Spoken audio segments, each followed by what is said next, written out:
Hey there, my name is Rebecca, your vibe mentor, and I am here to help you remove your blocks so that you can step into your purpose. Let's talk today about isolation and how hermit mode is the old way to heal. First, I'll start with my story and why I could even speak to this being true, because I know it can be triggering for some. There's quite a few people on TikTok who get in an uproar when I say you cannot heal alone in isolation. So, my story, I actually grew up in a lot of isolation. And I had a minister for a father. He kept us very much close to home. It felt somewhat like a compound where we even lived next door to our church at one point, and we would go only from the church to our home and back. I was homeschooled or in a private school, which was part of the church. And at one case, or at one time, the school church, the church school was only 12 kids. There was one child my age, and I was lucky if there was even one at times. And so I knew isolation very, very well as a young child, and it caused me a lot of pain. Come to find out, the human brain actually has an area of the brain that is in desperate need of connection in order to survive. In fact, when we participate in intimate connection, which just means close connection, it doesn't have to be romantic. But when we participate in intimate connection, this area of the brain creates a hormone that feels the equivalent of Oxycontin. That's why people who are on the streets tend to isolate, because they don't need that connection anymore. This is also why people who are imprisoned in isolation can die.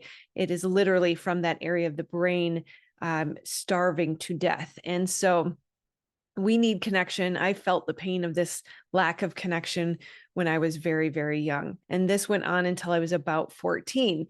And I was so excited. I got to go to a public school. It was a whole new world. I was eager to run out and make friends with every person I could. Although, of course, at that point, social engagement created a lot of anxiety because it was unfamiliar. And yet I tried to make it, I tried to make it work. I tried to make a lot of friends, and I got hurt because I was naive and coming from a place of inexperience. I got hurt a lot, whether it was romantic relationship or friendships, it didn't matter. I learned over the course of many years, from about 14 to probably about 28, it took for me to learn how to have friendships and how to decipher who was safe and how to engage in healthy connection. So I got hurt a lot over that amount of time. And then around 2010, I started to awaken. And that's where I went back into isolation. You have to kind of look at, why do we do it? Why do we isolate ourselves, especially for someone who had already experienced a lot of isolation? Why was that even appealing? Why did the awakening process drive me into isolation? And some of us do it because we need to regain our energy, because we have been hurt a lot. Some of us need to go within to hear ourselves for the first time, possibly ever. That we have all of these different voices bombarding us, telling us what to do and what to think. And we have to really separate ourselves from others to be able to hear our own voice and hear our own desires, so that we can understand, who am I and what do I really want? But part of that means that we can't relate to others anymore as well. Part of it is what drives us into isolation, is when we start to awaken, we start to see ourselves as different than the others. And we feel that the only place to be safe is to be alone in isolation. Unfortunately, this kind of dips its toe or starts to step into a spiritual ego, that we feel that we are better than the other. Some people will even call them normies, which I am not a proponent of, because it's a separation of ourselves from the whole, because collectively we are all one. And it's very easy to start to feel like you're somehow better than the others, or we don't value what other people have to offer, even if they are not awakened or to the level of consciousness that you would consider yourself to be. And so there's many different reasons why we start to isolate, especially in that awakening phase. And it can also just be the fear of getting hurt, the triggers. tend to be a lot, especially if you are hypersensitive, high sensitivity or empathy, also a trauma response, tend to make it more difficult to just navigate and deal with the world. And so while we may be avoiding our triggers, this is also spiritual bypassing, because connection with others, love, being of service, and even acknowledging and appreciating the triggers from those who are our mirrors.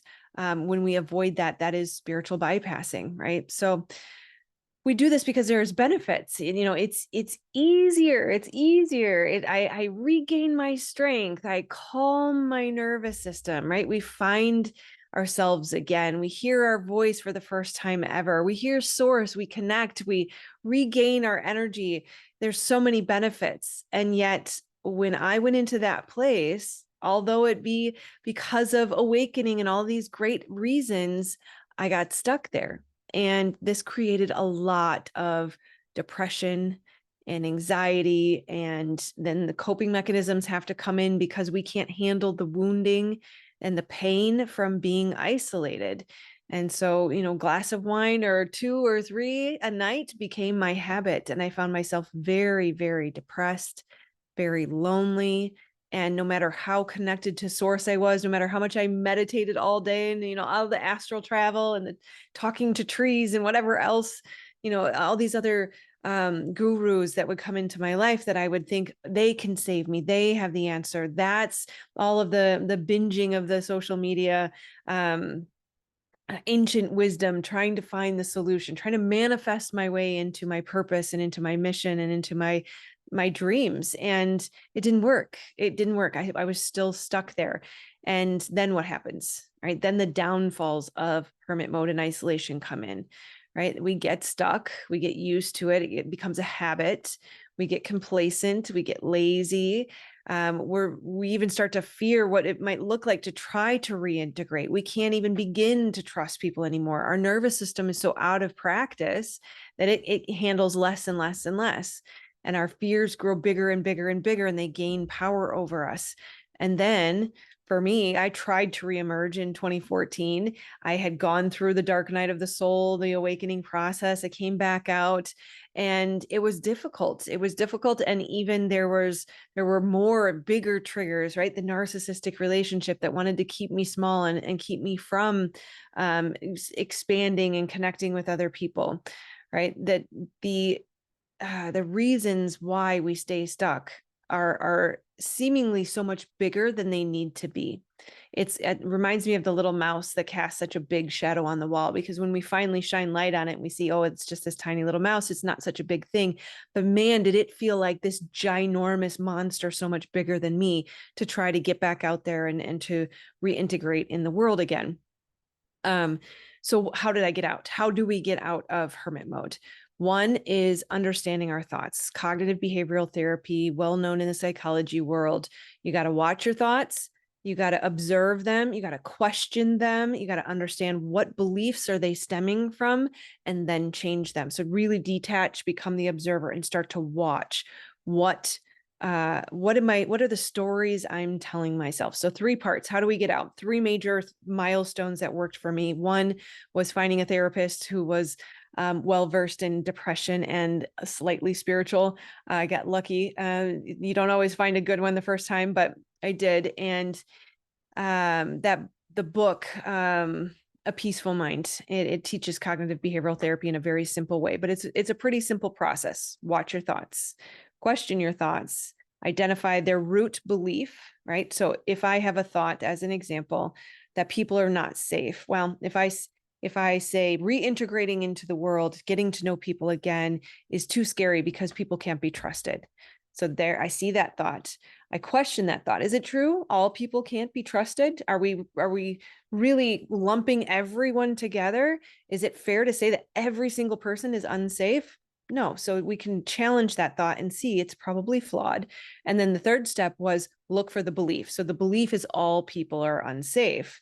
Even though it was subconscious, even though we didn't really quite realize we were doing it, that's the underlying belief. And then number 4 is replace it. Get rid of it. It's not true. And then we want to tell ourselves a new story. There are some safe people out there.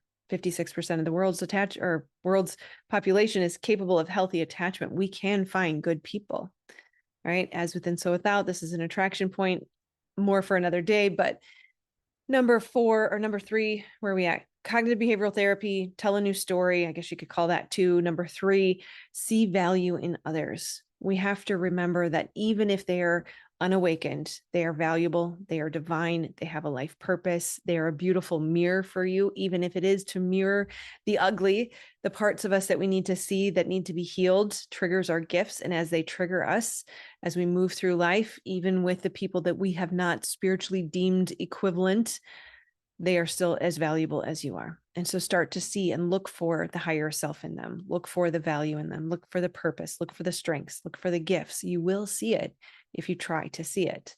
And then finally, number 4, and most important, heal your wounding, heal your trauma, heal your conditioning and your programming that causes your nervous system to freak out and your limbic system to say, that's not safe. It creates this glass ceiling that we cannot move through. We must gain mind-body alignment. And without an understanding of your nervous system and how to heal somatically your traumas and your conditioning and wounding, which in turn heals your subconscious and reprograms your subconscious, you cannot have mind, body, soul alignment without an understanding of the physical body and how it works. So for me, finally, when I stepped into those things, that's when I started to break free. And that was 2020-ish. Thank you, COVID, for helping me break out of the corporate world, break out of the nervous system that was keeping me from stepping into my purpose so that I could be here with you. There was a day, believe it or not, when I literally thought I was going to lose my lunch when I tried to hit record, and I would say and ah and pause and just feel nauseous all over trying to make a video, trying to put myself out there. And it was not until I understood how to manage the mind, how to leverage the natural healing abilities of the body through the nervous system, and how to see others with compassion, empathy, understanding, and even to see the good in them, even when they're not awakened. So as you can see, I'm no longer in hermit mode. We go out, we explore life, we have adventures every weekend. We live life and we connect with others and we make friends with strangers and we talk to people that we don't know and we compliment their shirt or ask them what they're doing fun for the weekend. It's not difficult, but what we do need to understand is, and I don't want to minimize that, it is challenging in the beginning, but once you heal your body and you heal your wounds, you manage your mind, it isn't hard anymore. And it is the necessary key to living a happy life, is to understand how to heal and leverage those natural abilities of the body. Your purpose is calling you all the time. And if you're like me, it won't leave you alone. And we will never truly find the happiness and the freedom and the nourishment, the fulfillment that we seek, the service that we seek, until we finally step into a healed, whole, and complete physical body, unified heart, mind, body, and soul. Okay. If you'd like help with this, I would love to support you. We've got an upcoming mastermind. The trauma spotting certification and More Than Enough mastermind will help you not only learn how to heal your own 8 common trauma responses will be covered in this course, but also how to become a healer, be trauma spotting certified in 8 weeks or less. I would love to see you there. We start August 15th. The link is below. Check that out. Otherwise, I will see you on the next video. Namaste, my friends. Sending love.